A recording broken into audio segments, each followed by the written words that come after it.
pues demuestra claramente que estamos en una creciente ola criminal.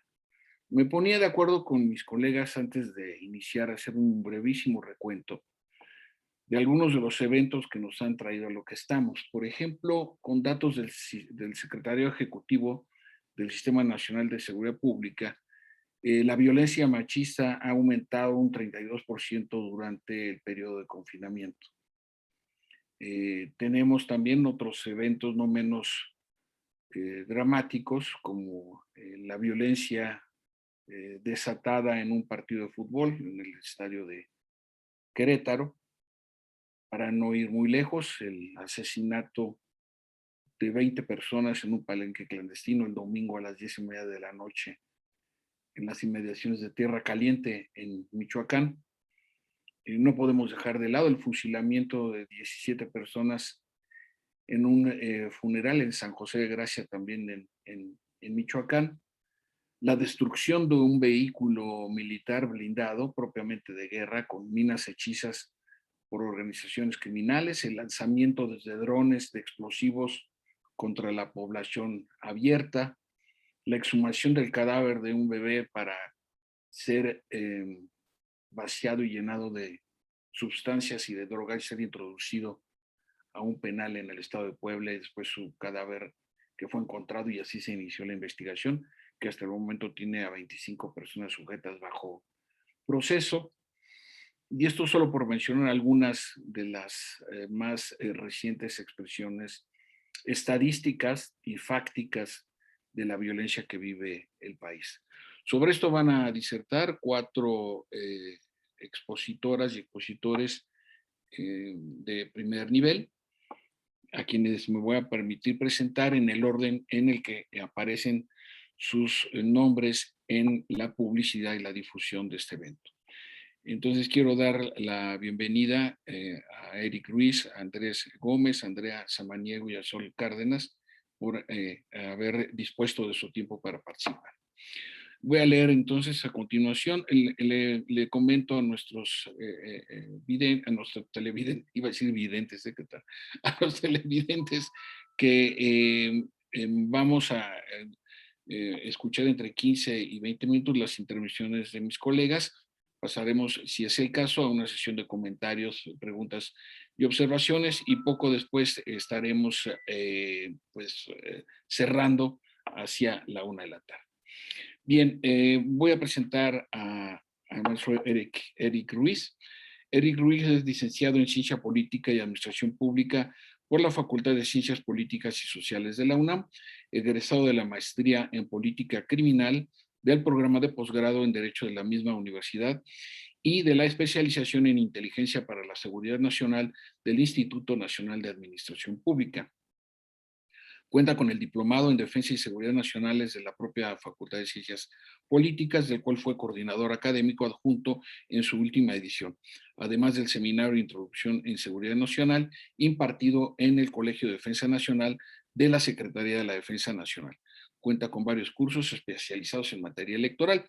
Su trabajo de investigación se centra en los temas de inseguridad y violencia en el contexto electoral, en inteligencia y las dimensiones de la seguridad nacional en México.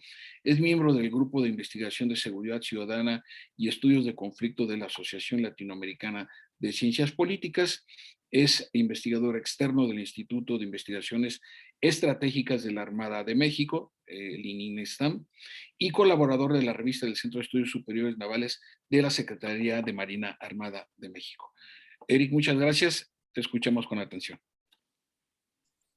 Muchas gracias, doctor. Me voy a permitir poner aquí el cronómetro para no extenderme más allá del tiempo. Quiero comenzar agradeciendo propiamente la convocatoria y la confianza del doctor Javier Oliva Posada para participar en esta interesante mesa que versa justamente sobre la violencia desde la óptica de la ciencia política, una disciplina muy noble, una disciplina que por sí sola nos ha llevado a estudiarla, a analizarla ya durante varios siglos.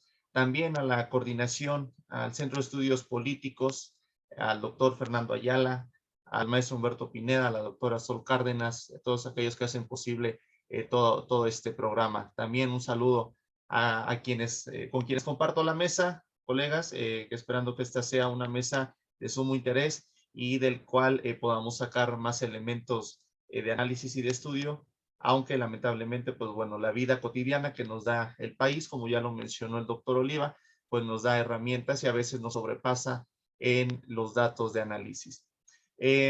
Como ya hacía el recuento el moderador, estos últimos meses, estos últimos años han sido para México muy convulsos en el tema de la violencia. La violencia y la política por sí sola pues nos merecen, insisto, foros que nos van a llevar a discusiones de Congreso a niveles pues todavía mucho más amplios. Sin embargo, para acotar el tema, yo me voy a referir en estos minutos a una tipología de violencia que es la violencia electoral. Y pues bueno, yo comenzaría propiamente esta discusión o este discernimiento sobre el tema mencionando que hay que hacer una diferencia concreta entre la violencia electoral y la violencia política. Sin embargo, tendríamos que irnos entonces a los orígenes conceptuales o a los orígenes etimológicos incluso de la palabra política, ¿no? Quienes somos estudiosos de la disciplina, pues bueno, quienes aún más egresamos o laboramos en algún momento en la facultad, pues propiamente el escudo de la facultad dice todos son politikon, que deviene propiamente de las raíces griegas del politikon, ¿no? De la polis, de la ciudad, lo que nos daría un primer indicio de que la política, pues obviamente se va a referir a la vida del ciudadano y la ciudadana en las ciudades, en la polis. Sin embargo, pues bueno, las discusiones conceptuales, las discusiones filosóficas, teóricas que han transcurrido desde los orígenes griegos propiamente de la práctica y de la palabra, pues nos van a dar algunos otros elementos para discutir. Por ejemplo, yo voy a rescatar ahorita tres voces enciclopédicas. La primera, que es de la Enciclopedia Italiana de las Ciencias, las Letras y las Artes, nos va a decir propiamente que la política es la expresión que se usa para designar la cuestión pública, es decir, el gobierno, la administración, el sistema político y la vida en comunidad. Por su parte, el diccionario de Cambridge nos va a decir que política son las actividades del gobierno, legislaciones o personas que tratan de influir en la condición de gobernar un país. Y por su parte, la RAE, la lengua española, nos va a decir que es la participación del ciudadano en el ejercicio de los asuntos públicos y de conducción de un Estado mediante la manifestación de su opinión a través del voto o de cualquier otro modo. Esta última voz ya nos habla más de un sistema de democracia procedimental en la que lo que vale son propiamente las elecciones y de esa manera la ciudadanía ejerce vida política. Sin embargo, dentro del propio diccionario de Cambridge hay otra acepción que es a la que me voy a sujetar en esta intervención, porque nos dice que la política va a ser la relación entre grupos u organizaciones que permiten el ejercicio del poder de unas personas sobre otras. Y aquí ya nos vamos a meter entonces a otros temas, porque tendríamos entonces que discutir también qué vamos a entender por poder. Pero bueno, vamos a quedarnos propiamente ahorita con esa acepción y vamos a irnos del otro lado, la violencia. ¿Qué debemos entender por violencia? Porque al igual que la democracia, al igual que política, violencia tiene muchas otras acepciones, ¿no? Entendemos o sabemos de repente a qué hace referencia la violencia física, la verbal, la psicológica, entendemos a qué hace referencia, pero tal vez no terminamos de comprenderla en su totalidad. Sofsky es violencia, la va a tratar de la manera siguiente y lo voy a hilar justo con el tema de política, porque dice que es la fuerza física en perjuicio de otro. Es la demostración más intensa de poder. Voy a recalcar aquí la demostración más intensa de poder y cuya motivación es afectar el cuerpo de la víctima, pero no obstante, con afectar el cuerpo, Sofsky nos va a decir que lo que va a estar latente es el temor a la muerte, ¿sí? Alimenta ese temor en el cual se funda una autoridad de poder. Entonces, teniendo en cuenta estos dos conceptos, violencia y política, al momento de conjugarlos, al momento de tratar de organizar un nuevo concepto que sea violencia política, entonces, y perdón por la expresión, a bote pronto vamos a decir que violencia política es todo aquel poder con la pretensión de dañar a otra persona que esté dispuesto a ejercer el poder político, que esté dispuesto a actuar en pro o a favor de la vida en la ciudad, de la vida en comunidad. Conceptualmente y ya de manera más actual, uno de los personajes que más se ha abocado al punto de la violencia, aunque en su vertiente o en su modalidad de en razón de género, es Santiago Nieto Castillo. Él nos dice que la violencia política propiamente es cualquier acto que limite, restrinja o anule el tener igualdad en el acceso a las funciones públicas de un país, es decir, al ejercicio del poder o participar en los asuntos públicos. Pero ahí no vamos a dejar la discusión en torno a qué es la violencia política. La violencia política de manera concreta va a ser o va a tener va a tener una relación directa con el ejercicio del poder per se. En el momento en el que una persona u organización trate de mantener o de acceder al poder, va a existir un grupo o una persona antagónica que le va a restringir ese acceso y mediante las prácticas, incluso legales, va a tratar de que no se acceda propiamente a esas posiciones de poder. Y cuando digo de manera incluso legal, es porque la modalidad de la violencia política puede surgir en las siguientes relaciones. Puede surgir violencia política de gobernados hacia gobernados, entendiéndolo, por ejemplo, en un hecho en un hecho de guerra civil, de gobernantes hacia gobernados, en un tema más, pensemos tal vez, de revolución, de golpe de Estado, quizá. En un tema de gobernantes entre gobernantes, ya es en una dinámica más bélica, en una dinámica de guerra propiamente como se le entiende, y también va a existir el otro punto que va a ser entre gobernantes hacia gobernados, ya en un punto o en una relación más de represión, tal vez, de una dictadura en un sistema político. Esta condición se tiene que dar bajo o estas relaciones se van a regir bajo la ponderación entre los principios de la libertad y de la ley.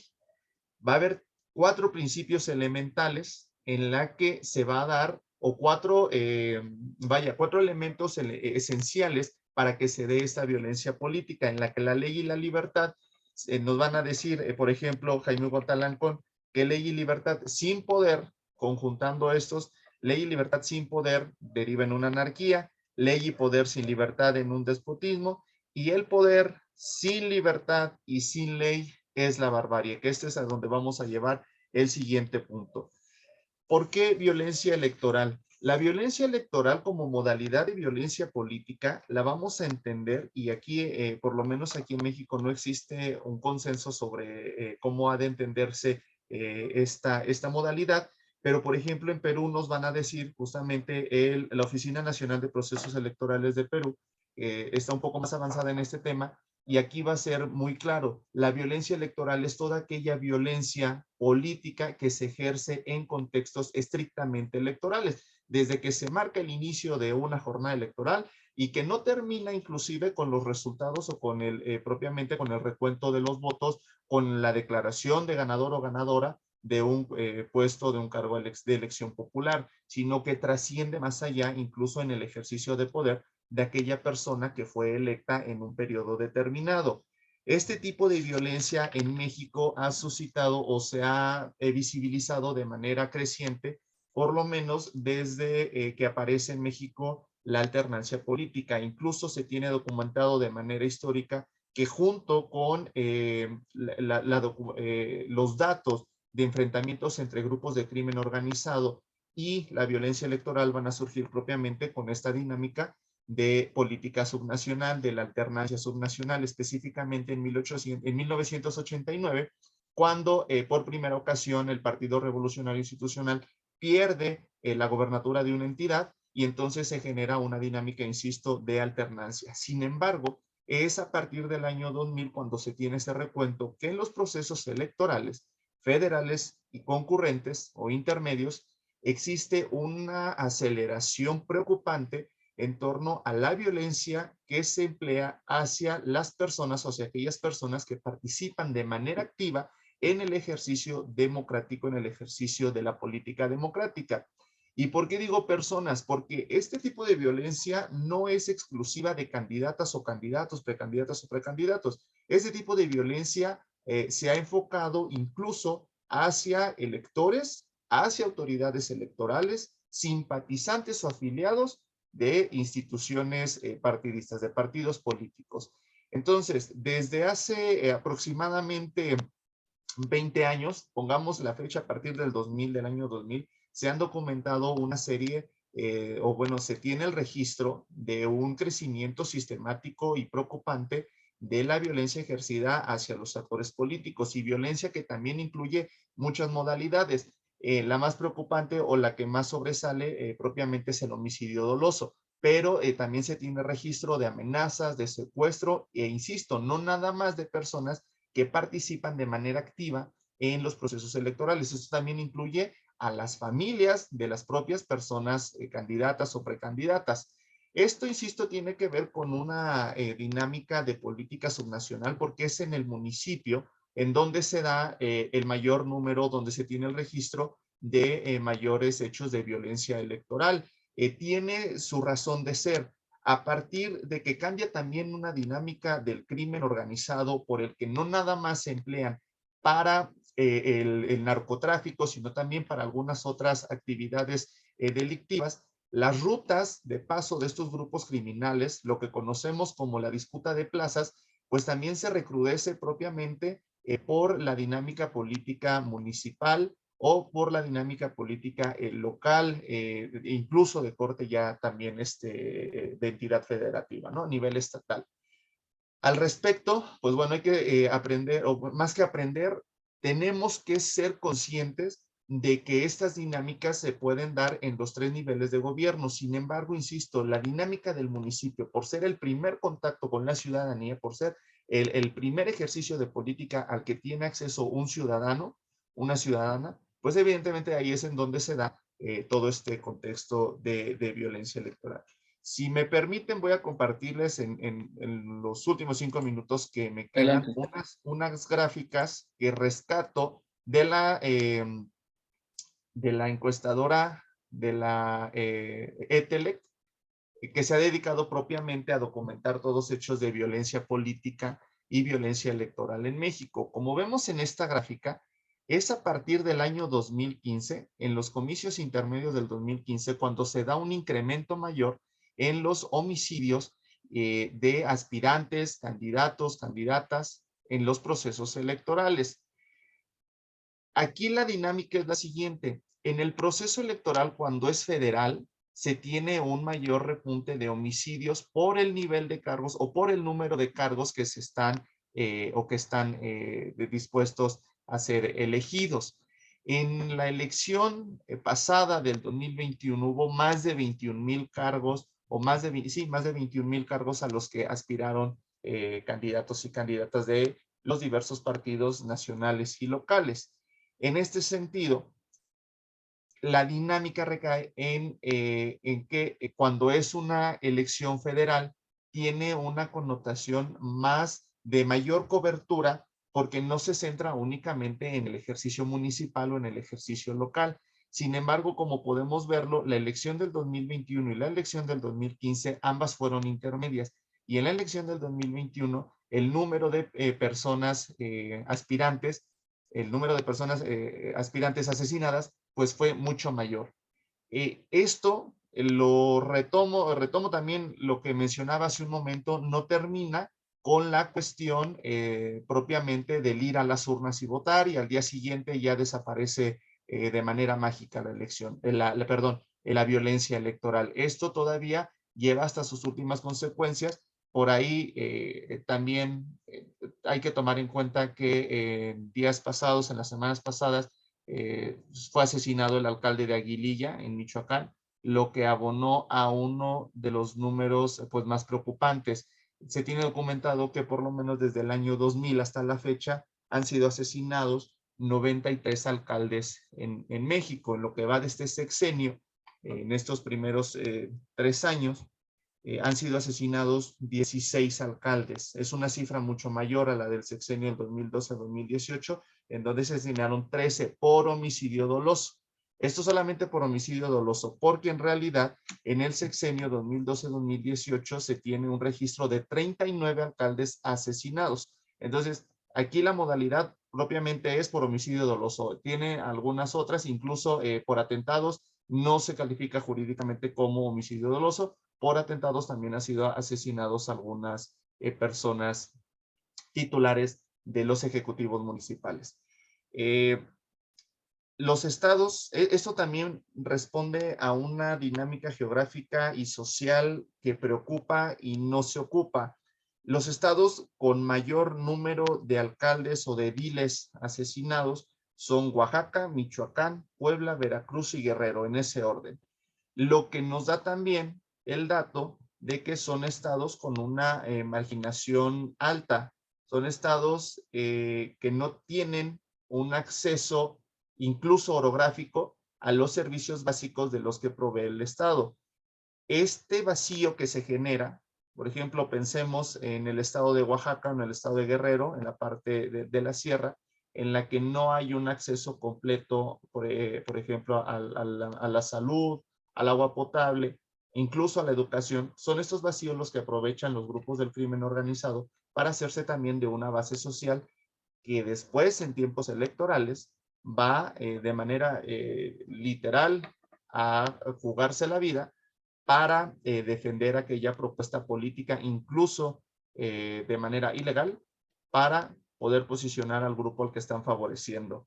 Entonces, hasta aquí dejaría yo esta primera intervención, solamente dejando como estos datos sobre la mesa, este tipo de modalidad, este tipo de violencia, este tipo de violencia electoral, que a su vez es un tipo de violencia política, y pues bueno, con todo esto que ya les mencioné de manera teórica que tiene que ver con el ejercicio del poder. Sería todo, doctor. Muchas gracias y estoy atento. Muchas gracias, profesor, por ajustarse al tiempo reglamentario. Muy bien, ahora es el turno de la... Ah, no, perdón. Antes de pasar con la doctora Samaniego, ¿habrá alguna pregunta, Humberto, algún comentario en el chat o nos seguimos?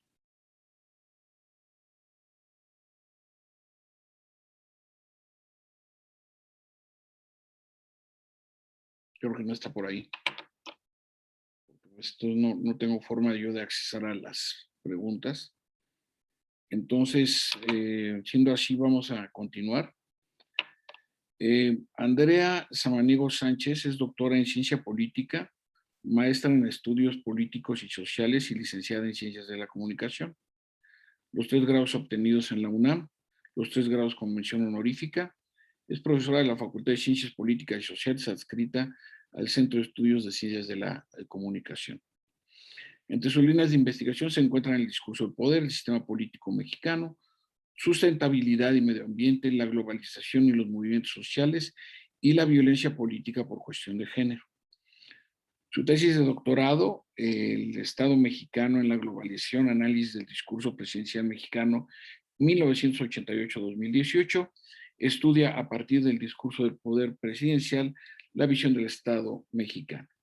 Es coautora del libro Protección del Ambiente, Políticas, Derechos y Conflictos en México, publicado por la UNAM en el 2020. Autora de artículos Friedrich Jemenson, La posmodernidad o la lógica cultural del capitalismo avanzado, también por la UNAM en 2016. Y en coautoría Derechos políticos de la mujer en México, del reconocimiento a la participación en la revista Politicón del 2020. También reflexiones sobre la transparencia y rendición de cuentas desde la gobernabilidad, publicados por la Cámara de Diputados en la 64ª legislatura en el 2019. Ha participado en más de 20 conferencias en México, Polonia, Uruguay, Estados Unidos y Perú. Pertenece a la Federación Mexicana de Universitarias y de la Red de Politólogas No Sin Mujeres. Adelante, doctora. Muchas gracias por aceptar la invitación. No, muchísimas gracias, gracias.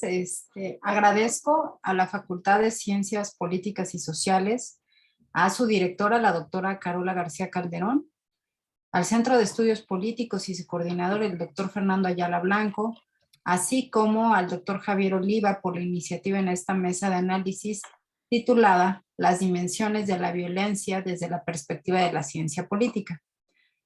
Saludo y agradezco además a mis colegas en esta mesa, a Eric Ruiz de la Cruz, a Andrés Gómez Jaro Katz Nelson y a Sol Cárdenas Arguedas.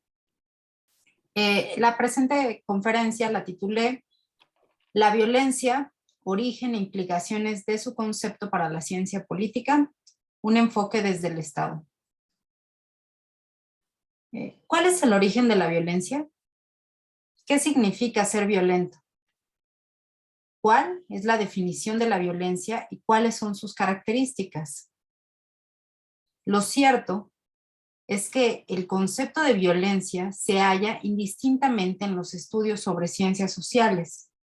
Existen diversas aproximaciones a su explicación y análisis mismas que permiten comprender algunas de sus causas, orígenes y posibles consecuencias.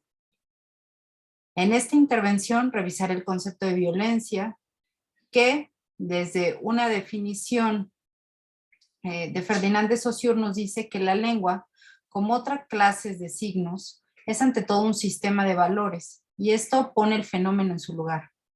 En efecto, toda clase de valor, aunque recurre a elementos muy diversos, solamente tiene su base en el medio y la potencia sociales. Es la colectividad la que es creadora del valor, lo cual significa que éste no existe antes y fuera de aquella, ni en sus elementos descompuestos, ni en los individuos. Cierro la cita. Tomando en cuenta la propuesta de Ferdinand de Saussure, en la que el lenguaje es la capacidad que tenemos de hablar y que es un sistema dado, pero que además evoluciona con el paso del tiempo, y de ahí deriva sus conceptos sobre la lengua, nos ayuda a comprender que en primera instancia nacemos en un lugar y tiempo determinado y que para permitir nuestra convivencia en el llamado cuerpo social es que adquirimos una lengua, decimos ciertos conceptos, nos expresamos. Es decir, las palabras, es decir, conceptos, adquieren valor en tanto se producen y se les confieren significados y estos se actualizan socialmente. En el caso de conceptos tales como violencia, queda advertido que el significado rebasa al significante producto de su historia, de su trayectoria, de su utilización constante. Es decir, hay muchas cosas que decir y formas de definir el fenómeno en cuestión. Sin embargo, al momento de tener tantas definiciones, características o que se emplea tanto para hacer referencia a fenómenos como la guerra, el terrorismo, la guerrilla, acciones que se dan en el ámbito doméstico o en la escuela, el concepto, podríamos decir, se vacía de su significado. De forma paradójica, es un concepto socialmente utilizado. Sirve para denominar múltiples facetas del quehacer cotidiano y, producto de su amplitud de significado, se vuelve ambiguo y termina por no definir. Como explica Thomas Platt, cuando desarrollaba un trabajo sobre el concepto de violencia, afirmó, y cito, a medida que el concepto se hace más extenso, su intensidad disminuye. O, en otras palabras, a medida que aumenta la gama de significados de un término, su fuerza descriptiva se contrae. Y cierro la cita. En este sentido, la presente exposición va a reflejar esta idea de la violencia y su implicación en la ciencia política. Comenzamos diciendo, o se dice, que la violencia deriva del latín vis, que significa fuerza, y latus, participio pasado del verbus ferus, llevar o transportar. Es decir, desde sus orígenes etimológicos, la violencia significaría llevar a la fuerza a algo o a alguien. Para la ciencia política, el análisis sobre la violencia es sin lugar a dudas uno de los pilares de su quehacer social, ya que la violencia se encuentra emparejada a la idea de poder y de dominación. La idea contractualista de Hobbes consiste en considerar un origen lleno de caos y de muerte, que solo es a través de un acuerdo que se transita hacia un estado social, donde las reglas quedan establecidas y producto de ese pacto es que los individuos pueden vivir en paz. Al respecto, la visión de Hobbes advierte que se trata de una persona de cuyos actos, una gran multitud, por pactos mutuos realizados entre sí, ha sido instituida por cada uno como autor, al objeto de que pueda utilizar la fortaleza y los medios de todos como lo juzgue oportuno, para asegurar la paz y la defensa en común. Así explica Hobbes de qué trata el Estado. Posteriormente, Wolfgang Sobzky, que ya citaba y ya relataba Eric, en su célebre trabajo El Tratado sobre la Violencia, recalca que la sociedad antigua de origen era violenta, aunque todos tenían la libertad absoluta, producto de que no existían reglas y normas sociales. Lo cierto es que todos desconfiaban de los demás, pues cualquiera podía hacer daño, herir, matar. Y dice Sobzky, entonces los hombres resolvieron dar un paso trascendental. Depusieron todas las armas que a lo largo del tiempo habían ido fabricando y las entregaron a algunos portavoces previamente elegidos por ellos. Estos debían encargarse de mantener la seguridad en nombre de todos y proceder contra aquellos que no se adaptaban. Termino la cita. Así dicho, para esta perspectiva filosófica, el mundo era violento y caótico y debía regularse, adaptar reglas para evitar la desaparición de la especie humana. En este mismo sentido, George Balandier explica que el paso del mundo mitológico y ritual, donde existía el caos y la violencia, da paso a un proceso de domesticación a partir de la institucionalización. En sus propias palabras, lo que nos dice Balandier es: lo que ya existe aparece como un desorden inocuo, una violencia hecha a los hombres y una injusticia, un mundo falso y perverso. Lo que se anuncia se presenta como un mundo verdadero, un orden en el cual es necesario crear la institucionalización, sin mantener por eso la ilusión de un retorno al pasado que permitiría restaurar algún estado ideal. El orden, la armonía son proyectados en el futuro. Termino la cita. Siguiendo a Balandier, la primera forma de institucionalización de la violencia se encuentra en la religión y las prohibiciones que ésta establece. Para el caso de la ciencia política, podríamos mencionar que además de esta, la religión, surgen otras tales como la creación de las leyes, cuyos procedimientos quedan indicados y que tienen, por última instancia, la regulación de la acción humana en sociedad. Y por último, podríamos mencionar la creación del Estado. La organización jurídica política denominada Estado es una definición que corresponde con un tiempo y lugar específico. Esto no implica que previo a su surgimiento como concepto no existieran otras formas de organización.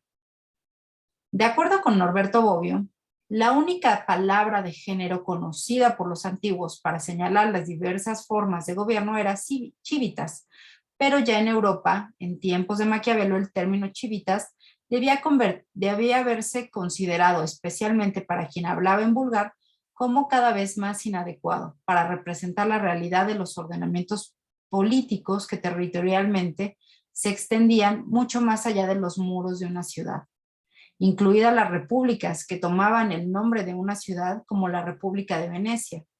La necesidad de disponer de un término de género más acorde para representar la situación real debió ser más fuerte que el vínculo de una larga y reconocida tradición. De ahí que el éxito del término Estado, que pasó a través de los cambios no del todo claros de un significado genérico, como aparece en el propio fragmento de Maquiavelo, en el que el término Estado, apenas introducido, es inmediatamente después acompañado del término de dominio, dice Bobbio. Entonces, estas dos concepciones, territorio y dominación, no quedarán consagradas sino hasta un suceso histórico, la firma de la Paz de Westfalia, en 1648, en donde por primera vez el concepto de Estado adquiere su acepción moderna, producto de una nueva característica, la soberanía, que es no otra cosa más que el control interno en la toma de decisiones. Esto solo es posible comprenderlo a partir de Max Weber, que indica que los estados son organizaciones jurídicas políticas que detentan el monopolio de la violencia legítima. Es decir, existe una relación entre poder, instituciones, dominación y política. A partir de esta interpretación, podemos definir que el ejercicio del poder es un ejercicio de violencia en la política, que para establecer mecanismos ritualizados deben ser compartidos por los miembros que conforman esta comunidad. A saber de Bourdieu, y cito, esta autoridad simbólica, paso a paso, remite a una especie de comunidad ilusoria, de consenso último. Si estos actos obtienen el consentimiento, si la gente se doblega, incluso si se rebelan, su rebelión supone un consentimiento de esta suerte de comunidad ilusoria, que es la comunidad de pertenencia a una comunidad que se llamará nación o Estado. Sí, y concluyo esa cita. ¿Qué podemos concluir a partir de esta exposición? Que el poder y el ejercicio del mismo se constituye a partir de actos simbólicos normalizados, cristalizados en instituciones políticas tales como el Estado, que tienen la capacidad y legitimidad para ejercer estos actos y normar la conducta de los individuos. Como se puede observar, mucho depende del autor, corriente o disciplina científica para identificar el fenómeno de la violencia. En aras de la ciencia política, es necesario comprender cómo las propias instituciones normalizan estas acciones y en este sentido la complejidad para desmontar los actos violentos, pues en suma pertenecen a un proceso de socialización humana. Por eso mismo, en la medida que queremos o deseamos una sociedad distinta, deberíamos más bien acercarnos al trabajo de Hannah Arendt, que desde una lectura humanista indica que la condición humana es una comunidad basada en la comunicación, en el acuerdo en conjunto, dejando de lado la violencia como imposición y en muchas ocasiones sin el acuerdo de las personas, para dar paso a una sociedad más igualitaria y que trabaje en conjunto. Yo por mi parte dejo hasta aquí el proyecto o esta exposición y les agradezco de nueva cuenta la invitación a este espacio. Muchísimas gracias.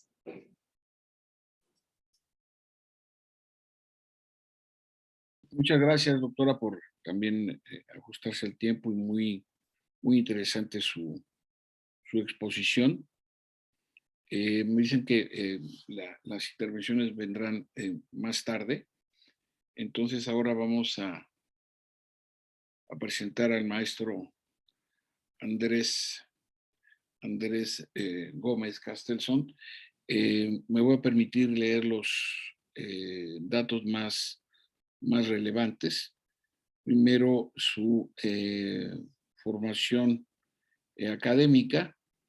Él es maestro en estudios políticos y sociales, graduado con mención honorífica, recientemente, por cierto.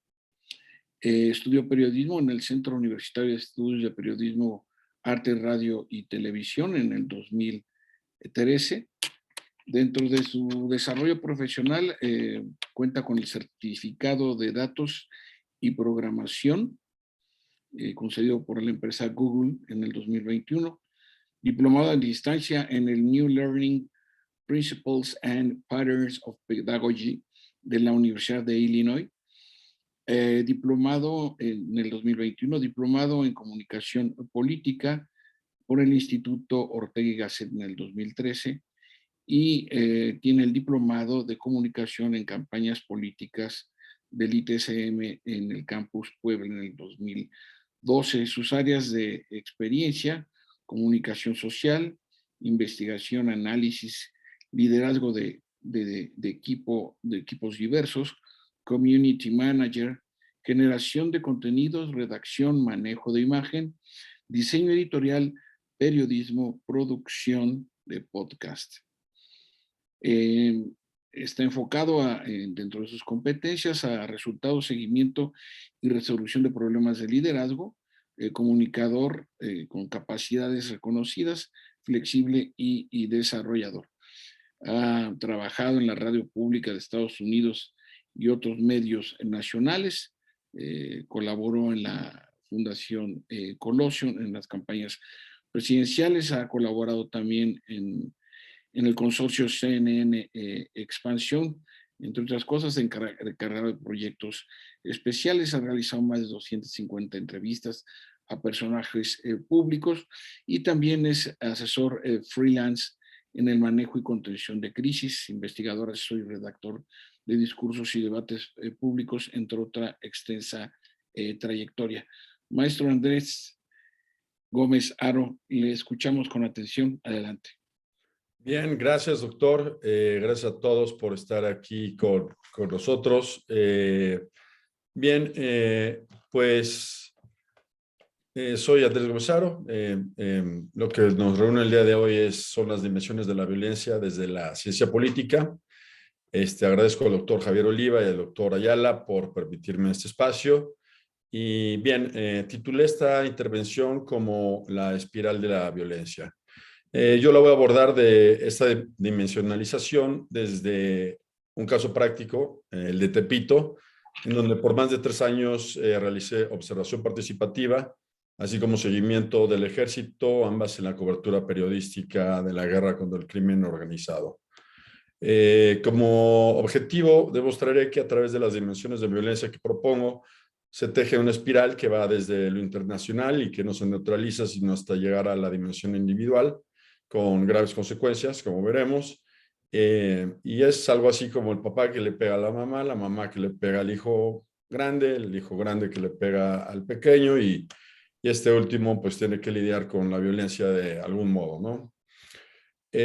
Para ello requeriremos la clasificación dimensional de la violencia, que en nuestro caso supondrá desde dónde esa está desplegada y la grupalidad hacia la que esta está dirigida, además de la clasificación por tipos de violencia ejercida. Nuestra clasificación dimensional es muy sencilla, es internacional, nacional, estatal, grupal e individual. Bien, podemos decir que la violencia requiere fuerza, aunque no necesariamente su despliegue y ejercicio. A veces la simple amenaza es ya un ejercicio de violencia.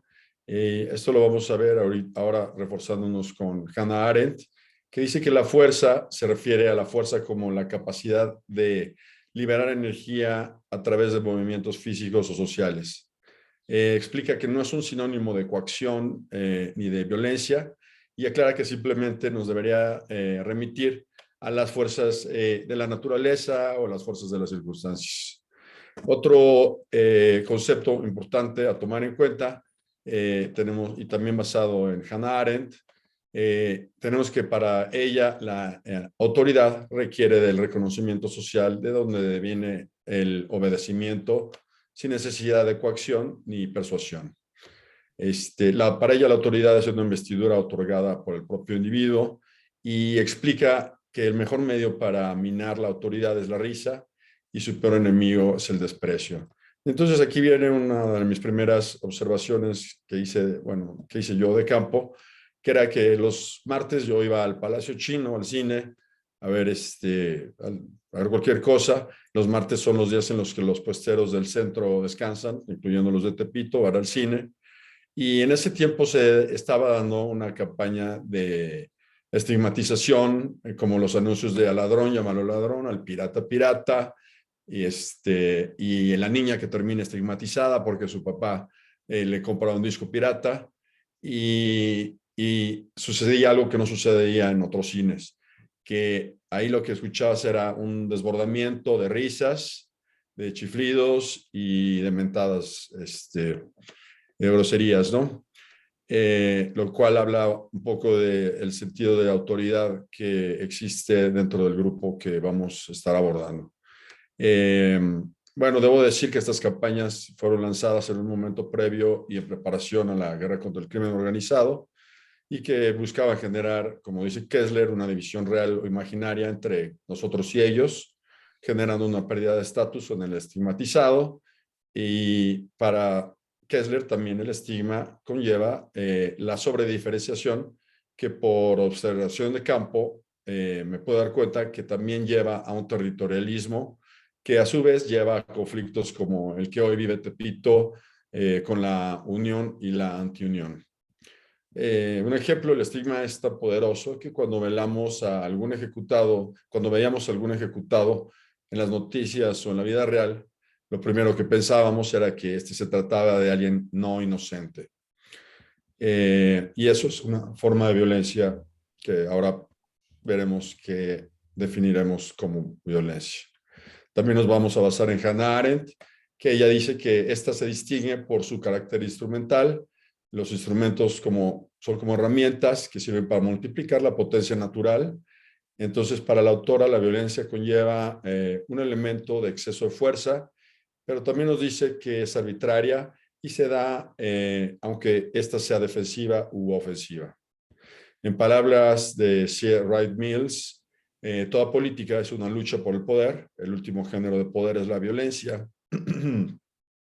Y por ello encontraremos en casi todas nuestras clasificaciones, que vamos a ver adelante, el rubro de violencia política.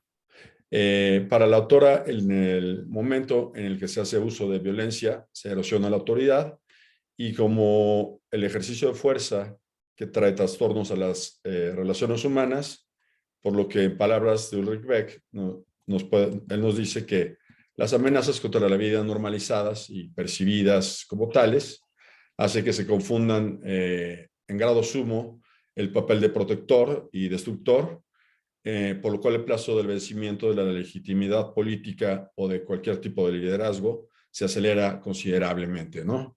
Esto nos describe una espiral de violencia que comienza en lo más alto y ve su procesión hasta el plano de los individuos, como intentaremos demostrar en este caso específico.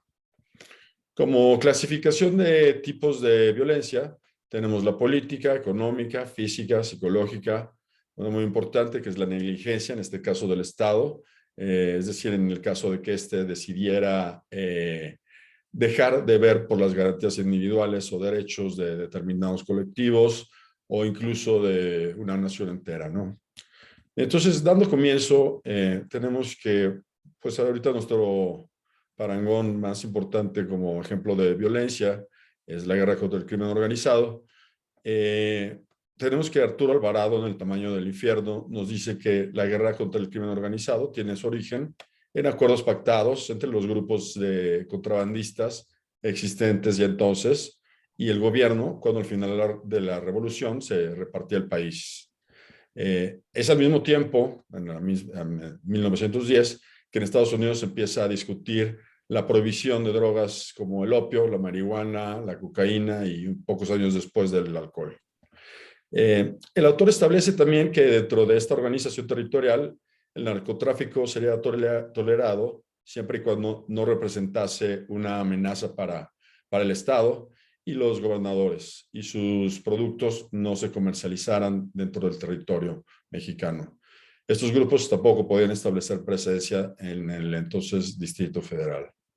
Bien, ya la creación de estos tratados son un ejercicio de violencia, una en su calidad de potencia, en una dimensión nacional, y que tendrá víctimas también en la dimensión de lo nacional, ya que es inevitable que en su naturaleza criminal estos grupos se transformen en grupos de tensión, como los denomina el doctor Ayala, y que son grupos capaces de tensar al Estado.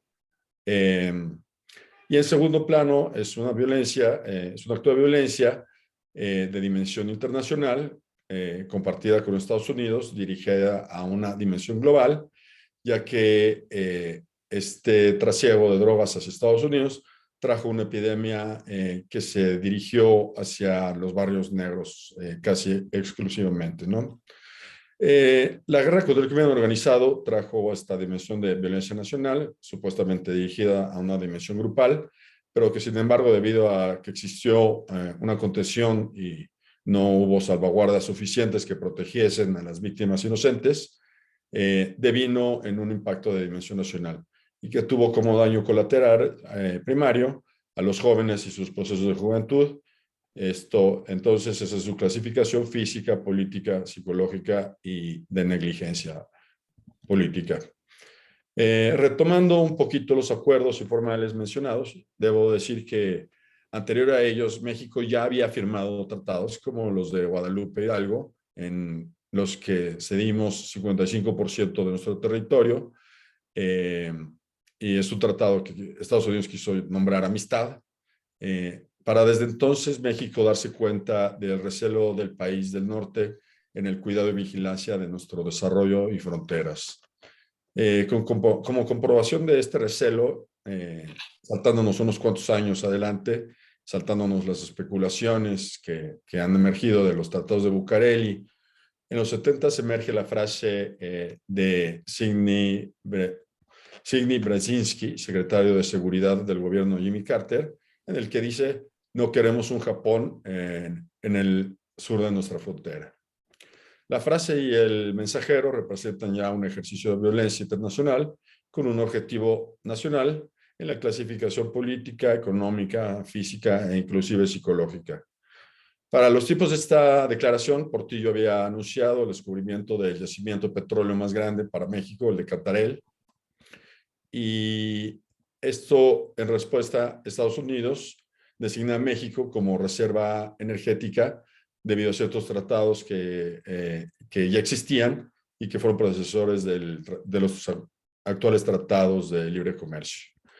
A pesar de esto, hay un rechazo por parte de López Portillo, y entonces Estados Unidos amenaza con el sellar de la frontera para impedir la inmigración, obstruir la importación del maíz, algo que se llamó el muro de la tortilla, además de las agresiones monetarias y financieras para estimular la devaluación del peso y la consecuencia de fuga de capitales. Bien, pues esta fuga de capitales deviene y culmina durante la transición de la presidencia Portillo de la Madrid, en donde deviene la crisis más fuerte que ha cruzado el país y que lleva a la nacionalización de la banca, y cuyo mayor impacto fue la hambruna más grande y menos registrada en el país, en la que Lorenzo Meyer y José Goldenberg calculan que alrededor del 80% de la población vivió y creció con menos de los mínimos requeridos para un desarrollo correcto, echando para atrás por generaciones el proyecto de nación, en un momento en el que nos encontramos en el inicio de la industrialización mexicana. Otro ejemplo de extrema violencia en la dimensión internacional, dirigida hacia una nación bajo la clasificación política, física y económica. Y bueno, es aquí donde Tepito se vuelve parte central de nuestra narrativa. Primero, intentemos entender cuáles son las condiciones que hicieron de Tepito uno de los mercados negros y puntos de trasiego más importantes de México y América. Para empezar, la negligencia histórica del Estado para con barrios como Tepito. Siguiente, tenemos que Tepito se encontraba en un punto axial dentro de la red de transporte de mercancías de sur a norte. Ahora ya tenemos un sistema carretero más robusto. Otro factor es los terremotos, en especial el del 85, que generan un éxodo del 55% de los habitantes de Tepito, generando vacíos que después son utilizados como bodegas, generando un fenómeno llamado de bodeguización, en la que no es difícil conocer a gente en Tepito que tenga una bodega, que ya sea a base de la ley de plato plomo, resguarde ahí mercancías o sustancias ilícitas, o que por la búsqueda de un ingreso extra preste sus bodegas para ello. Durante el periodo de falluquización, alrededor de los mediados de los 60s, y que como acto de clientelismo, pero también como apoyo a la economía, se facilitaron visas a los grupos de comerciantes para dar comienzo a la importación informal de ciertos bienes, especialmente los que no podían entrar o producirse en el país, y así llevar a cabo un proceso de adopción del conocimiento. Desde esta política comienzan a tejerse ya las redes de tráfico internacional que operan hoy en día y que conectan a Tepito con Colombia, con China, con Estados Unidos y Corea del Sur, y al parecer incluso también Japón. Entonces la política funcionaba más como una burocracia, la policía, perdón, funcionaba más como una burocracia de banqueta, pues lejos de prevenir delitos, gestionaban cotidianamente los límites del desorden, ya que esta policía pues funcionaba en un área gris, en un punto de trasiego, en el que no era capaz de llamar como ilícito lo que podía haber sido ilícito, para respetar estos pactos que menciono más anteriormente. Esto termina por convertir a la profesión, bueno, lo primero lo dice Pulido Esteva Y yo cierro esto diciendo que esto termina por convertir la profesión policial en una actividad empresarial en vez de cívica o patriótica. Para entender el papel de Tepito en esta espiral de violencia, también tenemos que entender el papel de la estigmatización, que como resultado trajo, según Inside Crime, el surgimiento de 17 bandas en donde solo existían 2. Dentro del contexto de la Guerra Fría, México, Estados Unidos y los traficantes mexicanos trabajan veladamente con Manuel Bartlett como intermediario para combatir a los contras comunistas, usando las mismas rutas para subir drogas hacia el norte. Estas se utilizan para bajar armas en apoyo a los grupos que combatieran a los procomunistas. Una forma de violencia de dimensión internacional con objetivos internacionales en la clasificación de física, política y económica, tal vez. El temprano acceso a drogas y armas en el barrio nos comprueba que, siendo este uno de los mayores mercados negros y puntos de trasiego de México y América entera, ha sido parte de estas rutas, lo que explica ese temprano acceso. En 1993 viene la caída de Pablo Escobar, con ello la fragmentación del cártel de Medellín y con ello, resumidas cuentas, deviene la hegemonía de los cárteles mexicanos. No es coincidencia que para el 94 se registrará un aumento en el consumo de cocaína en el país, dando señas de un primer intento de transgresión de los acuerdos extraoficiales por grupos que ya comenzaban a volverse grupos de tensión, estos grupos de traficantes con los que se había generado tratos.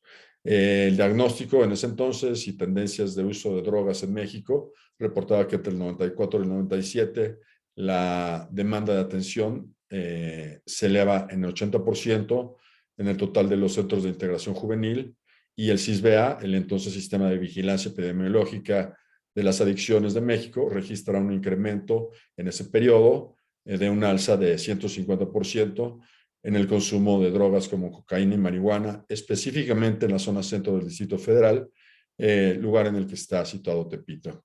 Sin embargo, los dólares siguen fluyendo y pues esto México representa un acto de violencia de dimensión nacional dirigida a grupos en forma de negligencia política, de negligencia y de política. Bueno, es aquí donde se refuerza el sistema que termina por encerrar a barrios como Tepito, que por difícil que parezca, termina fortalecido por la guerra contra el narcotráfico, en donde las premisas autoimplicables se conforman en este sistema cerrado, que es el siguiente que les voy a compartir.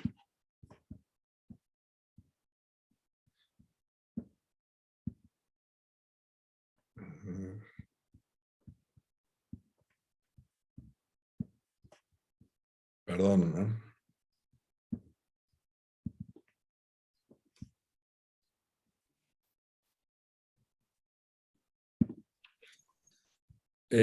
Bien, pues para empezar tenemos el rechazo a la autoridad, el rechazo a la autoridad que es un producto de la negligencia del Estado para con barrios como Tepito, una negligencia que duró pues, años, décadas, y eso genera una desconexión institucional que a su vez genera una sustitución de sistemas de orden que fortalece la anomia y que en ese fortalecimiento los grupos de tensión también se ven fortalecidos y asumen el control porque son los que son capaces de generar autoridad a través de la agenciación del monopolio de la violencia.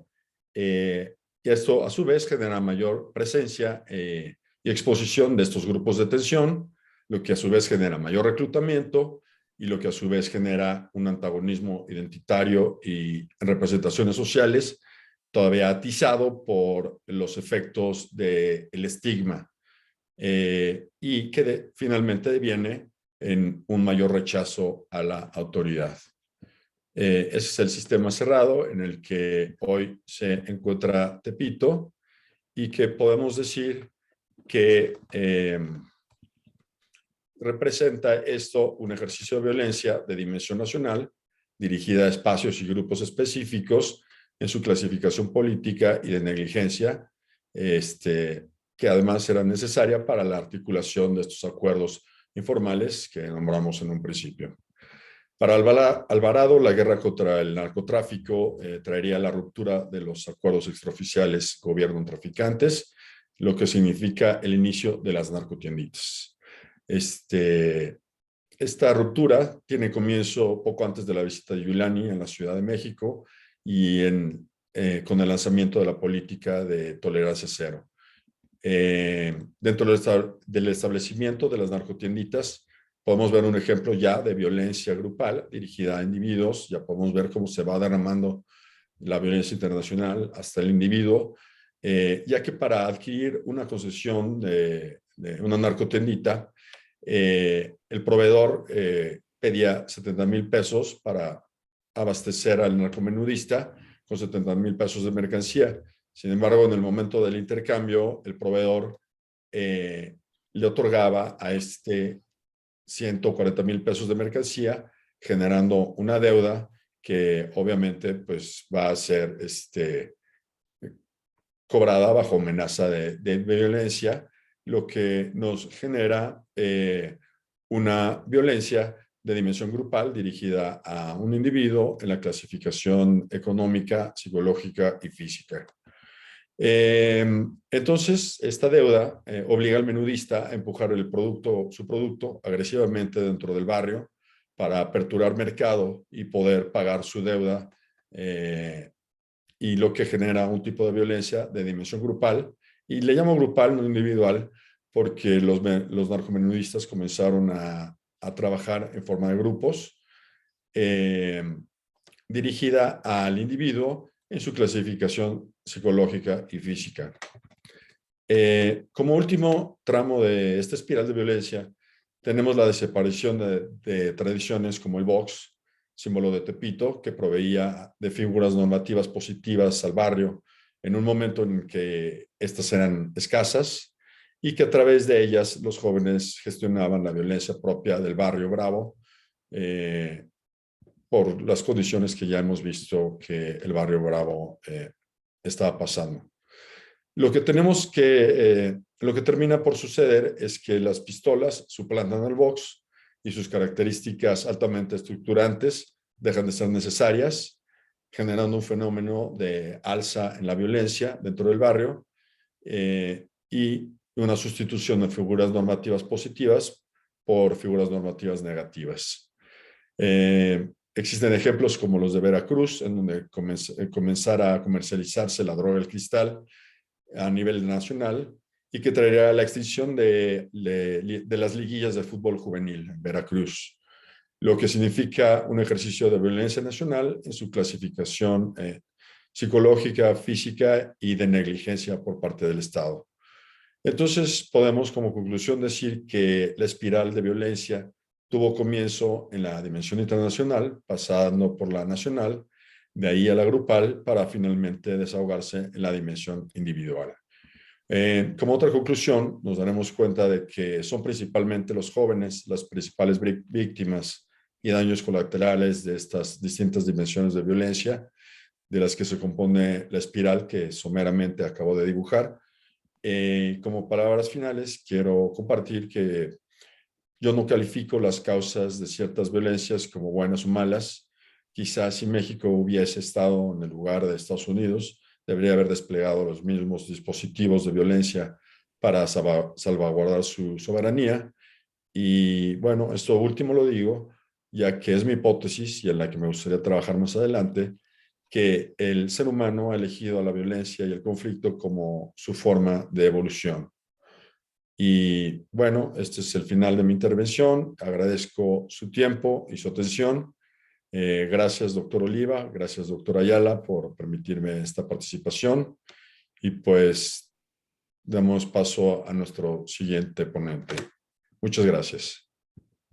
Muchas gracias, maestro Gómez Haro. Muchas gracias por su participación. Voy ahora a pasar a leer y a presentar a nuestra cuarta y última ponente del día de hoy, Sol Arguedas Sol Cárdenas Arguedas.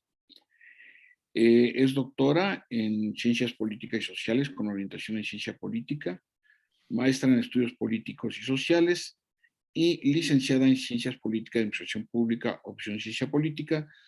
Todos los grados los obtuvo con mención honorífica y por la UNAM. Candidata a investigadora nacional del Sistema Nacional de Investigadores del CONACYT, miembro también de la Red de Politólogas No Sin Mujeres, miembro de la Sociedad Mexicana de Estudios Electorales, SOME. Actualmente es secretaria académica del Centro de Estudios Políticos y profesora de la asignatura adscrita al Centro de Estudios Políticos y al Sistema de Universidad Abierta y Educación a Distancia de la propia Facultad de Ciencias Políticas y Sociales de la UNAM. Sus líneas de investigación son feminismo, poder, democracia y representación política, sistemas electorales y sus efectos mecánicos y psicológicos e instituciones políticas. Doctora Cárdenas Arguedas, la escuchamos con atención. Muchas gracias por haber aceptado la invitación. Muchas gracias, doctor Oliva. Buenos días, bueno, creo que ya tardes a todos y a todas. Agradezco la invitación y por la organización a usted, doctor, en conjunto con nuestra facultad y al Centro de Estudios Políticos. Aprovecho para agradecer a nuestra directora, la doctora Carola García Calderón, así como a nuestro coordinador, el doctor Fernando Ayana Blanco, y a nuestro secretario técnico, el maestro Humberto Pineda. Saludo también a mis colegas con los que comparto el día de hoy esta mesa, y como siempre, muchas gracias a Dacilia por el apoyo en la transmisión. Bueno, para entender lo que es violento en una sociedad es necesario pensar qué es legítimo en ella. En la sociedad se observan formas en las que se manifiesta la violencia que se encuentran normalizadas, es decir, al estar normalizadas se encuentran legitimadas y esa legitimidad a su vez es construida a través de discursos e instituciones. Según Galtung, la violencia se observa, cito, cuando los seres humanos están siendo influidos en el sentido de sus realizaciones somáticas y mentales, están por debajo de sus realizaciones potenciales. Cuando existe un sujeto que interviene, se le domina violencia directa. Por el contrario, en el caso de la no presencia de tal actor, se habla de violencia estructural o indirecta, por lo que la violencia se manifiesta de muchas maneras y en muchos ámbitos y esferas, porque, aunque suene inverosímil, todavía existen personas que señalan que la violencia solo es física y visible, pero pues también es sutil y en ocasiones no perceptible. Bien señalaba Bourdieu con respecto a la violencia simbólica, y leo de forma textual, que es aquella forma de violencia que se ejerce sobre un agente social con la anuencia de éste. Entre las formas de dominación, continuó, la simbólica es la más acabada y contundente, pues supone la plena internalización que los dominados hacen de la visión del mundo, normas, valores y lenguaje de los dominadores. Según la Ley General de Acceso a las Mujeres a una Vida Libre de Violencia, por violencia contra las mujeres se entiende cualquier acto u omisión basada en su género que les cause daño o sufrimiento psicológico, físico, patrimonial, económico, sexual, o la muerte tanto en el ámbito privado como en el público. Recuperando a Castro, esta violencia concretamente es la que ejercen los hombres en contra de las mujeres, apoyados en el conjunto de normas y valores que les dan privilegios e impunidad. En otras palabras, aquella que se ejerce en contra de las mujeres por ser mujeres. La violencia de género se manifiesta en diversas formas que se interrelacionan todo el tiempo, con la violencia estructural, la simbólica y también la física. Y a su vez estas formas de violencia se despliegan en diversos ámbitos de la vida de las mujeres. El género entonces configura y organiza las relaciones sociales, políticas, económicas y culturales entre las personas, las cuales se caracterizan por la opresión y dominación de las mujeres en beneficio de los hombres. Estas relaciones desiguales funcionan en un sistema. Bien dice Amorós que el patriarcado es los efectos sistémicos de la dominación del conjunto de los varones sobre las mujeres. Las instituciones son ordenadores sociales y políticos. Estas a su vez se encuentran generizadas. ¿Qué significa que están generizadas? En palabras de Acker, significa que el género está presente en los procesos, prácticas, imágenes e ideologías y distribuciones de poder en los diversos sectores de la vida social. Por lo tanto, el género no solo se produce y reproduce a través de las instituciones, también a través de ellas el género se normaliza y se legitima en nuestras sociedades. Antes de continuar, me parece que hay que hacer un paréntesis bien importante y que creo que mis colegas, tanto la doctora Samaniego como el maestro Eric, señalaron el tema de los conceptos como Estado y poder político. Entonces, ¿qué es lo que haría yo? Primero invitaría a cuestionarnos desde el ámbito de la ciencia política si conceptos como Estado y poder político no implican de origen desigualdad, relaciones de dominación y por lo tanto violencia. Pero más que detenerme en esto, haré dos planteamientos, dos formas que me parecen ejemplifican el ejercicio de la violencia. Uno, el poder se ha habituado en la masculinidad hegemónica. Y dos, conceptos como democracia y representación política se han sustentado históricamente en el paradigma hegemónico de lo universal y neutro. Sin embargo, la realidad es que han operado como androcéntricos. Con respecto al punto 1, ¿por qué señalo que la noción misma de poder se ha naturalizado en la masculinidad hegemónica? Primero, en la masculinidad hegemónica se observa que los hombres tienen una posición dominante. Se imponen a aquellas mujeres y hombres también que no entran en esa lógica de masculinidad. La masculinidad hegemónica es violenta porque además detenta el uso de la fuerza en caso de no ser obedecida. Esta forma de ejercicio de poder no es ajena a nuestras sociedades, aunque hay que señalar que no forzosamente se usa la fuerza física. Es relevante recordar que siempre está latente la amenaza de su uso y además este uso se ha construido como legítimo. En cuanto al punto 2, la democracia representativa liberal, sobre todo en términos políticos, que es el sistema político predominante en las sociedades occidentales hoy en día, nació incompleta. ¿Por qué? Porque en sus planteamientos de libertad, igualdad, ciudadano, individuo, fraternidad y pacto con trato social, se refería solamente entre los hombres y para los hombres. Como bien señala Amorós, la razón ilustrada se configuró como una razón patriarcal. Y fíjense, eso que solo era entre y para los hombres, quiso plantearse como universal y neutro, y que la palabra hombre se refería a las mujeres, a las personas, pero en realidad es que no fue así. Ahora, el problema es que además de la construcción de estos conceptos como androcéntricos, pues por supuesto que debía haber una justificación. El alegato se construyó a partir de razones naturales biológicas. Y miren, como ejemplo leeré fragmentos del Emilio o de la Educación, escrita por uno de estos ilustrados, un clásico de nuestra disciplina, Juan Jacobo Rousseau. Cito, establecido este principio de él se sigue que la mujer está hecha para agradar al hombre. La mujer está hecha para agradar y para ser sometida. En cuanto a lo que es consecuencia del sexo, no hay paridad alguna entre ambos sexos. Cuando la mujer se queja de la injusticia, de la injusta desigualdad que en este punto han puesto los hombres, se equivoca. Esa desigualdad no es una institución humana, o al menos no es obra del prejuicio, sino de la razón. Aquel al que la naturaleza ha encargado es quien debe responder al otro de ese depósito de los niños. Una vez que se ha demostrado que el hombre y la mujer no están ni deben estar constituidos igual, ni de carácter ni de temperamento, se sigue que no deben tener la misma educación. Por la misma ley de la naturaleza, las mujeres están a merced del juicio de los hombres. Siempre que lo vuelvo a leer, pienso, claro, habrá quienes me digan que hay que analizar a los autores en su contexto, pero en su propio tiempo, las mujeres se dieron cuenta de esta violencia y la manifestaron. Hablaré de una en específico, de la inglesa Mary Wollstonecraft, quien escribió en 1792 Vindicación de los Derechos de la Mujer, en donde cuestiona a muchos hombres de esa época que señalaban a la mujer como débil e inferior al hombre. La autora planteó la discusión desde los mismos principios del racionalismo ilustrado.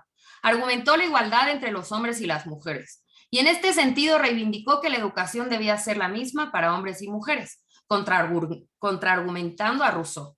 Asimismo, se preocupó por la opresión de las mujeres. Criticó el prejuicio y la justificación de lo natural, la naturaleza como forma de legitimación de la subordinación de las mujeres. Y confieso que muchas veces me pregunto, ¿por qué no la leemos en la licenciatura de Ciencia Política? Y bueno, al menos hablo por mí porque la conocí hasta hace relativamente poco. Pero es claro que esta es otra forma de violencia, la invisibilización y la apropiación del trabajo teórico conceptual de las mujeres. Ahora, cuando llego a este punto, paro siempre y pienso, bueno, tampoco es que podamos desechar como mujeres así como así conceptos tan importantes, centrales de la ciencia política. Las mujeres también necesitamos a la democracia y a la representación política. También debemos ejercer el poder político. Bueno, pero entonces creo que la democracia hay que replantearla y defenderla, una democracia plural e inclusiva. Es una realidad que la democracia ha sido el escenario político que ha permitido que las mujeres y otros grupos históricamente excluidos vayamos alcanzando mejores condiciones en distintos ámbitos de nuestras vidas, al menos en la construcción de entramados institucionales formales legales. Y esto que señalé es solo una parte de lo que hemos enfrentado las mujeres para participar políticamente y ejercer poder en el ámbito de la representación política. En pocas palabras, de origen no estábamos consideradas. Así que hemos tenido que abrirnos brecha. ¿Cómo? Por un lado, en años recientes, con la implementación de acciones afirmativas o positivas, a eso que conocemos como cuotas de género o paridad. Y por el otro, encontramos una forma de nombrar y visibilizar otra manifestación de la violencia contra las mujeres, la violencia política. Aquí seré puntual. Cuando hablamos que se está ejerciendo violencia política contra las mujeres, estamos diciendo que se busca impedir, obstaculizar, restringir, vulnerar, afectar y o evitar que A, participan y accedan a cargos públicos buscando que se retiren de la contienda y B, ejerzan plenamente las atribuciones referentes a sus cargos públicos o de representación política. Es un hecho que en los últimos años las mujeres y otros grupos históricamente excluidos hemos tenido que encontrar cómo nombrar y categorizar un problema que ya estaba ahí y que se sigue recrudeciendo conforme las mujeres vamos ganando presencia en ese espacio público, el de los hombres, porque no olvidemos que a nosotras se nos asignó el espacio privado, lo doméstico. Es una afrenta para el patriarcado que por un lado rompamos con esa esfera que se nos asignó y por el otro que además busquemos participar en esa que no se nos asignó. Me es muy importante antes de cerrar, presentar y visibilizar algunos datos sobre la violencia contra las mujeres en México. Antes de la contingencia por COVID-19, ya se tenía un contexto de violencia contra las mujeres. El 56% de las entidades, 18 entidades federativas de un total de 32, se encontraban en alerta de violencia de género. Hasta finales de 2019 se habían emitido 20 alertas. 3 entidades federativas contaban con 2 alertas. Desde el 2015, año en que se activó la primera alerta de género, ninguna ha sido desactivada. Por el contrario, las entidades con alerta van en aumento. Actualmente se han declarado 22 alertas. Hoy en día hay 5 procedimientos en trámite. Ciudad de México, Chihuahua, 2 en Sonora y Veracruz, y 3 solicitudes de alertas se encuentran en amparo. Son los casos de Ciudad de México, Veracruz y Zacatecas. Las llamadas de emergencia relacionadas con incidentes de violencia contra las mujeres, según información de la Secretaría de Seguridad y Protección Ciudadana del Gobierno de México, con corte al 31 de diciembre de 2021, se visualiza que de 2019, con un promedio al día de 542 llamadas, en 2020 pasó a 713 llamadas al día y 798 en 2021. Los picos más relevantes en llamadas fueron en marzo de 2020, mes en que inició la contingencia sanitaria en el país, y en mayo de 2021. De acuerdo a esta misma información, en 2020 y 2021 fueron asesinadas, si sumamos feminicidios y homicidios dolosos contra mujeres, en promedio 10 mujeres al día. De igual manera, se ha recrudecido la violencia de género en todas sus modalidades, así como la violencia familiar. Si 2020 fue terrible para las mujeres mexicanas, 2021 fue peor. Lo preocupante es que desde marzo de 2020 a diciembre de 2021, la tendencia de feminicidios en México no disminuye, todo lo contrario, ha ido acrecentándose. Ahora sí, regreso y ya con esto cierro, diciendo que es fundamental sentarnos a analizar conceptos centrales de la ciencia política, como es poder, política, Estado, democracia, representación política, entre otros. Preguntarnos cuáles son sus orígenes y por qué utilizamos ciertas definiciones y no otras. ¿Qué elementos conforman sus definiciones? ¿Cómo y quiénes construyeron esos conceptos? ¿Bajo qué postulados teóricos se enmarcan? ¿Para quiénes se aplican? ¿Y a quiénes incluyen o en su caso excluyen?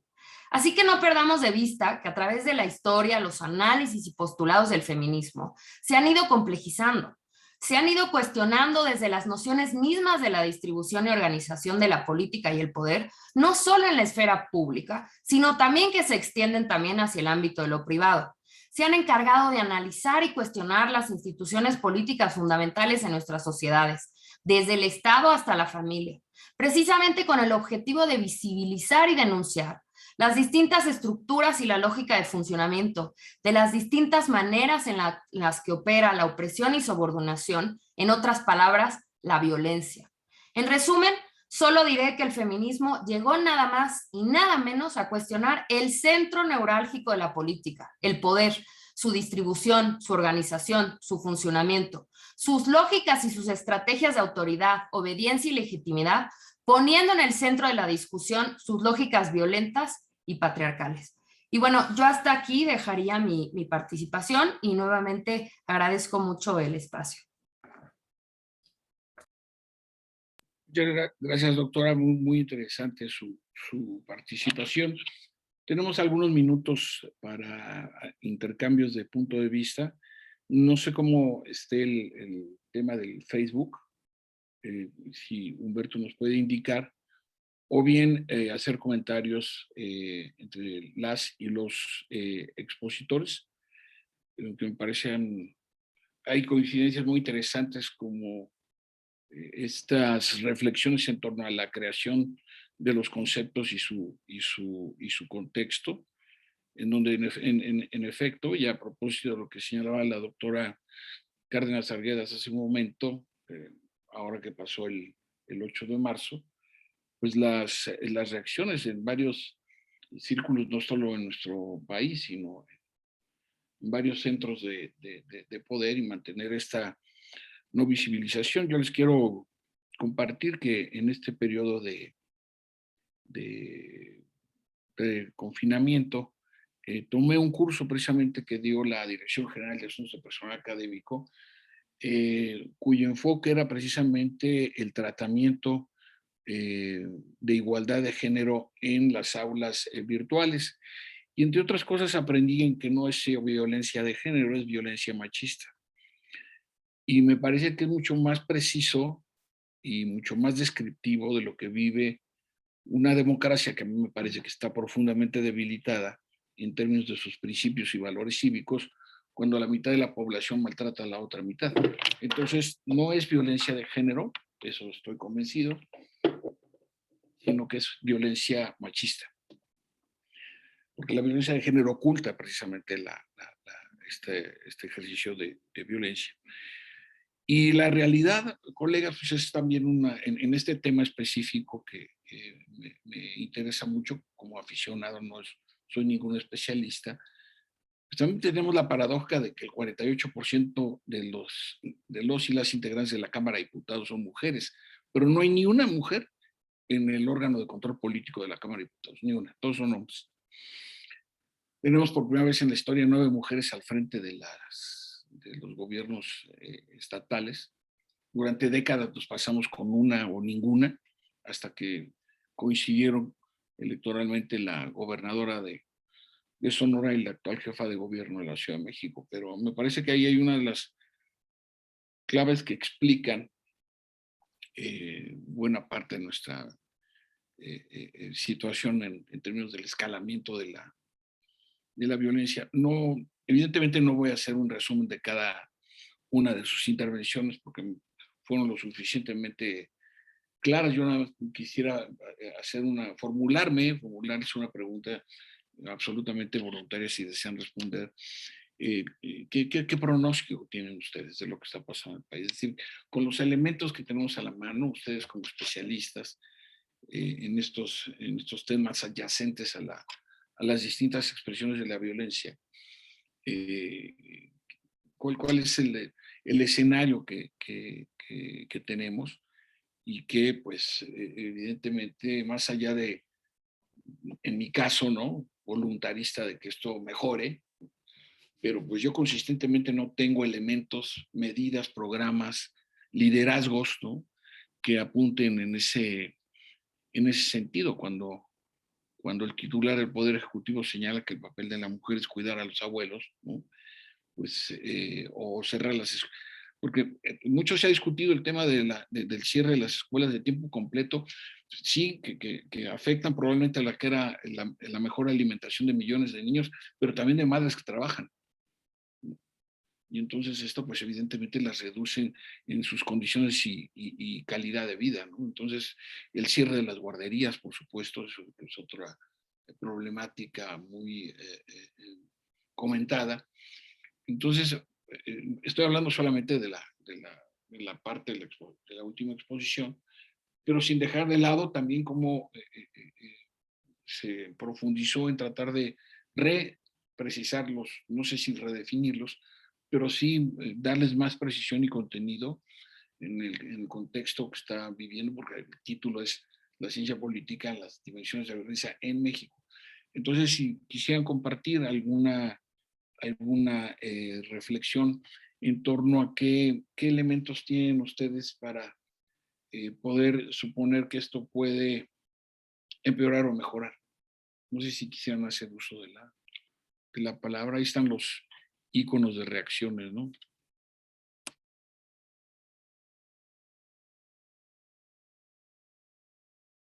¿Quién dijo yo?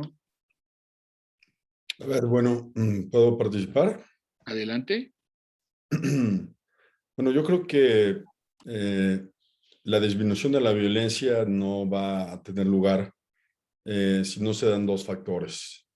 Uno es la verdadera garantía de los derechos individuales y verdaderas instituciones de protección hacia los ciudadanos. Pero para ello, ¿qué se requiere?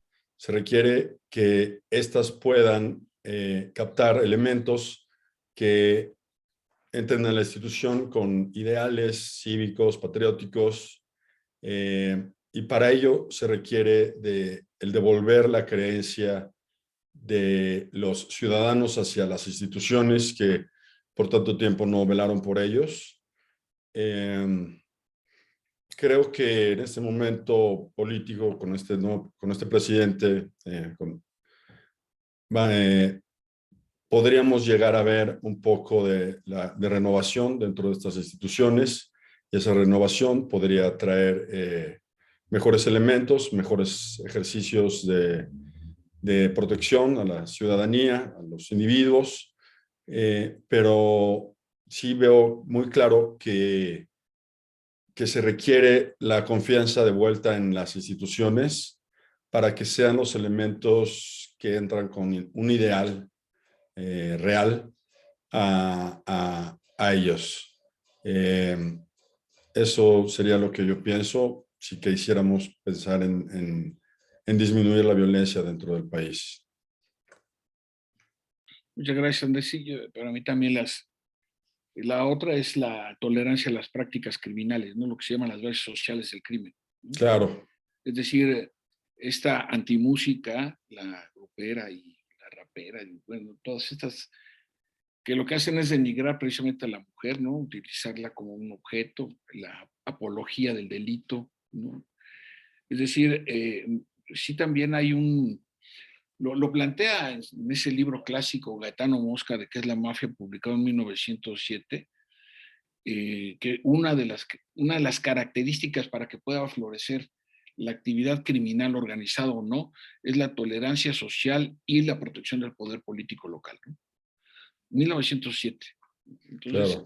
sí hay, y es soy muy afortunado de haberles podido escuchar porque los enfoques desde distintas perspectivas. El caso del profesor Eric Ruiz, hablando, su tesis de licenciatura fue cómo la violencia criminal obligó a suspender elecciones federales en 2 municipios del estado de Guerrero, ¿no? que están a la fecha, siguen agobiados por la actividad criminal, así como las precisiones conceptuales que hizo la doctora Samaniego Sánchez me parecieron muy oportunas.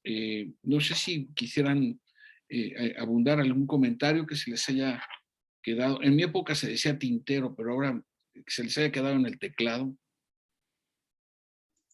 Si me permite, doctor. Adelante, adelante. Bueno, a esto que menciona el maestro Gómez Haro, también le añadiría propiamente la voluntad política. Hace un año, por lo menos en el tema de la violencia electoral, hace un año, bajo el contexto de las elecciones de 2021, la Secretaría de Seguridad y Protección Ciudadana empleó la estrategia de protección en contexto electoral, un protocolo que pretendía seguir en la que personas candidatas a algún puesto de elección popular que se sintieran amedrentadas o amenazadas o bajo un clima de violencia pudieran acercarse a la Secretaría y ésta les iba a brindar la protección adecuada. En el lanzamiento de esta estrategia, la secretaria dijo algo así, parafraseo su dicho, dijo: hemos heredado el partido del crimen, refiriéndose propiamente a que grupos del crimen organizado ya participaban abiertamente en los contextos electorales. Hemos heredado el partido del crimen. Pero además, este partido del crimen está conformado por criminales de cuello blanco y de un discurso del defensor de la democracia que ya hemos escuchado durante lo que va del sexenio. A pesar de ello, y vuelvo un poco a la exposición, las elecciones de 2021 fueron, después de las intermedias de 2015, las que tuvieron más hechos de violencia, con mayor homicidio, y esto respondía a la siguiente lógica: cuando se acercaba el candidato o la candidata a procurar o a pedir esa protección de la Secretaría, dependiendo el ámbito subnacional o el ámbito de la elección en la que competía, le brindaba la protección. Si tú eras un gobernador, y el caso emblemático fue también ahí con el ahora gobernador del estado de Morelos, él en este contexto justamente hizo, vaya la expresión, echó mano de las fuerzas federales para la protección propia y de el candidato de su partido al municipio de Cuernavaca. Pero los demás otros municipios, perdón, en los demás otros municipios se les asignaba la policía municipal, bajo el entendido que incluso muchos municipios, y regreso al caso de Aguililla, solo tienen como fuerza de seguridad incluso a 2 elementos, ¿no? Que fue el caso del alcalde asesinado de Aguililla, en el que él ya había denunciado propiamente que su cuerpo de seguridad únicamente le correspondían 2 elementos. Bajo este contexto, pues no se entiende propiamente que la estrategia de la Secretaría de Seguridad y Protección Ciudadana a nivel federal haya empleado este protocolo, propiamente esta estrategia, cuando las condiciones, por lo menos de seguridad, o de elementos de seguridad en el país son totalmente desiguales, ¿no? Entonces, es nada más para dejar justamente ese apunte, como la voluntad política, pues propiamente, en muchas ocasiones, pues juega en contra de los anhelos o los deseos propios o colectivos por reducir estos niveles de violencia y de inseguridad, ¿no? Entonces, Bueno, y también tenemos, perdón, doctor, también tenemos los dichos de apenas hace unos días, me parece que fue en el estado de Colima, después de unos hechos propios de violencia, en la que el procurador dijo que, pues bueno, esto respondía, la dinámica de violencia respondía a un enfrentamiento entre grupos criminales, y que esto de alguna manera beneficiaba, porque si se estaban matando entre ellos, pues en algún momento se tenía que acabar la violencia. Entonces también estos dichos de irresponsabilidad o estas actitudes de irresponsabilidad, pues también lejos de ayudar, abonan más a este clima de percepción de violencia, bueno, percepción de violencia y de inseguridad. Gracias, doctor. sí, Quisiera agregar algo un poco sí, lo que acaba de decir Eric, ¿puedo? sí, claro. Pero Bueno, que sea breve, mi querido Andrés, porque no sé si nuestras colegas quieran agregar algo. perdón, Y no, que vayan bien. ya quedan pocos minutos. Adelante. Adelante, Andrés. Bueno, creo que parte de todo lo que estamos viviendo en este momento, y retomando lo que dice Eric, de que se están matando entre ellos, pues esa fue la estrategia de la guerra contra el crimen organizado, ¿no? Se genera un vacío en Baja California con los Arayero Félix, lo que trae un rompimiento del equilibrio que tienen los cárteles mexicanos, porque buscan la entrada a California, que es una de las más importantes, y de ahí se da comienzo a un conflicto interno en el que yo creo que el Estado apostó a que la matazón se diera entre estos grupos criminales e incluso dentro de las instituciones los que estuviesen involucrados. Y me parece que esa fue un poco la estrategia que se llevó a cabo durante la guerra contra el crimen organizado, sin tomar en cuenta en ningún momento los daños colaterales ni las víctimas. Eso es en relación al último comentario que hizo Eric y Gracias. todo. Muchas gracias, Andrés. Así es. El presidente lo acaba de decir, que lo que ocurrió en Michoacán iba en ese sentido. Sol, por favor. Bueno, yo un poco en sintonía con lo que dijo el doctor Oliva, el discurso de AMLO frente al movimiento feminista se ha caracterizado por presentarlo como conservador, una simulación, no transformador, que no va a triunfar porque no busca el apoyo popular, el del pueblo. Las decisiones que afecten o impliquen el derecho a decidir sobre el cuerpo de las mujeres deben determinarse a través de la consulta popular, lo cual me parece francamente preocupante porque estamos otra vez frente a un sistema político presidencial, pensándolo en la lógica de las reglas escritas y no escritas. El discurso político del presidente no solo es populista, sino que francamente es patriarcal. Para mí el escenario para las mujeres no es nada alentador y tampoco veo políticas públicas integrales que lo aborden. Por ejemplo, el Plan Nacional de Desarrollo 2019-2024, más allá de la mera mención que propugna por la igualdad sustantiva entre hombres y mujeres y señalar que se pondrá especial énfasis en el combate a la violencia de género, no define acciones para garantizar la implementación de la perspectiva de género en el país. Por lo que el INMujeres puso en marcha el Programa Nacional para la Igualdad entre Hombres y Mujeres 2020-2024. Pero ¿qué pasa? Que la transversalización de la política feminista no puede dejarse solo a los institutos de las mujeres. Necesitamos políticas públicas integrales que atiendan problemas estructurales. Todos los ámbitos del poder político, entonces, en nuestro país, pues deberían participar en combatir esta violencia contra las mujeres. Y hasta ahí dejaría mi participación. Desde luego, porque además a mí me parece, les he comentado que he tenido la oportunidad de estar participando en la confección de algunos programas municipales y indudablemente están los programas sectoriales, ¿no? Movilidad, modernización administrativa, en fin, pero hay dos ejes transversales, pueden ajustarse, pero hay dos que me parece que son inamovibles.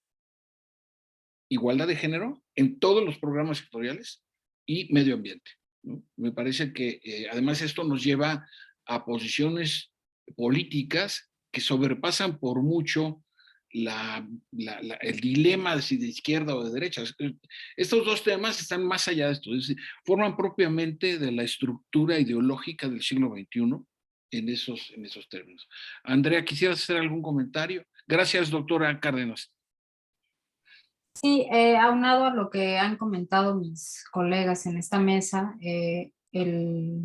este sexenio se caracteriza por un uso centralizado del discurso político a partir de las mañaneras, que después va a replicarse, o sea, genera el debate que después se retoma tanto en espacios como radio, televisión, las propias redes sociodigitales, y hay cierta estridencia en el discurso, o sea, se caracteriza por una adjetivación constante, que después eso se traduce en que la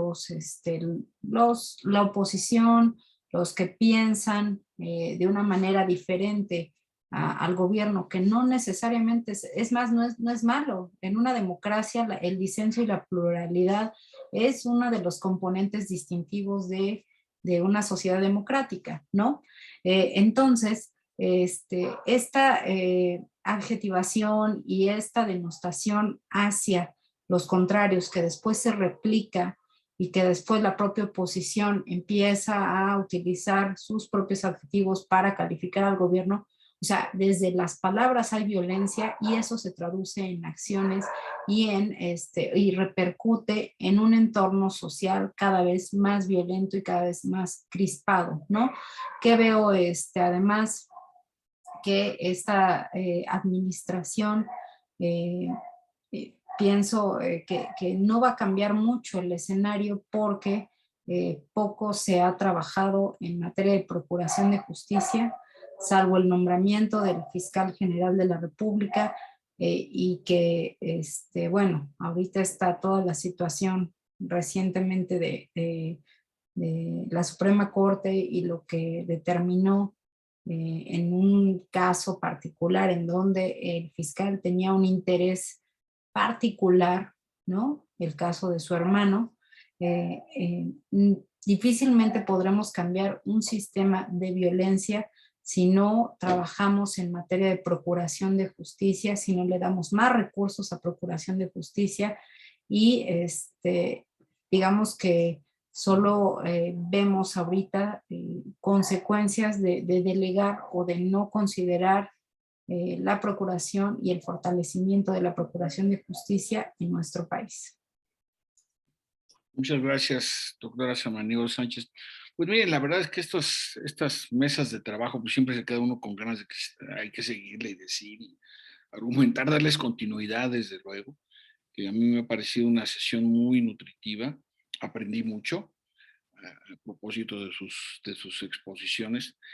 Primero, pues agradecer a la dirección de la facultad, a menos que ustedes quisieran decir algo, ya quedan nada más unos cuantos minutos. Agradecer a la dirección de la Facultad de Ciencias Políticas y Sociales, la doctora Carola García, desde luego al siempre dinámico equipo del Centro de Estudios Políticos que encabeza el doctor Fernando Ayala, dar las gracias a Sol Cárdenas que se haya tomado el tiempo, no obstante, con sus cargas académicas y como funcionaria, y desde luego a Humberto Pineda, que no sé si nos esté escuchando, y a Cecilia, y a cada uno de ustedes, a Eric Ruiz, Andrea Samaniego, Andrés Gómez-Haro y Sol Cárdenas Árgueda, pues les agradezco mucho que se hayan tomado la disposición para preparar y participar en este tipo de temas, que pues lo ideal sería no tratarlos, pero pues no tratarlos porque no tengamos las capacidades, sino no tratarlos porque no deberían existir, ¿no? En una democracia más articulada, ¿no? Con más valores. Bueno, pues muchas gracias y que tengan una buena tarde de martes. Muchas gracias, gracias por Gracias, la doctor. oportunidad. Saludos.